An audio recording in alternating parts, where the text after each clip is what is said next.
ایک مضبوط خاندانی نظام میں عورتوں کا کردار نہایت اہم ہوتا ہے۔ اس صورت میں عورتوں کے بارے میں تفصیلی احکام آئے ہیں، اسی لیے اس کا نام سورہ نساء ہے۔ اس کے اہم نکات یہ ہیں: نمبر 1، جنگ احد کے بعد بہت سی خواتین بیوہ اور بچے یتیم ہو گئے تھے، اس لیے اس صورت کے شروع میں یتیموں کے حقوق کے تحفظ کے لیے آیت نمبر 14 تک میراث کے احکام تفصیل سے بیان فرمائے ہیں۔ نمبر 2، نکاح و طلاق کے مفصل احکام اور میاں بیوی کے حقوق کا مضمون آیت نمبر 35 تک ہے۔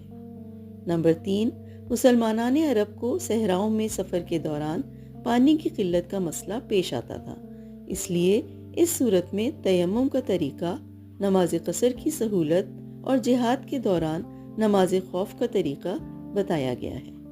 نمبر 4، مدینہ منورہ میں بسنے والے یہودیوں کی بدعمالیوں کا ذکر ہے اور انہیں راہ راست پر آنے کی ترغیب دی گئی ہے۔ نمبر 5، عیسائیوں کو تثلیث کے عقیدے کے بجائے خالص توحید اختیار کرنے کی دعوت دی گئی ہے۔ نمبر 6، سیاست، حکمرانی اور جہاد کے احکام بیان کیے گئے ہیں اور قتل کی سزائیں مقرر کی گئی ہیں۔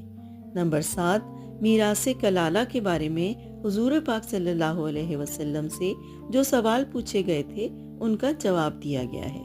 غرض پوری صورت احکام اور تعلیمات سے بھری ہوئی ہے۔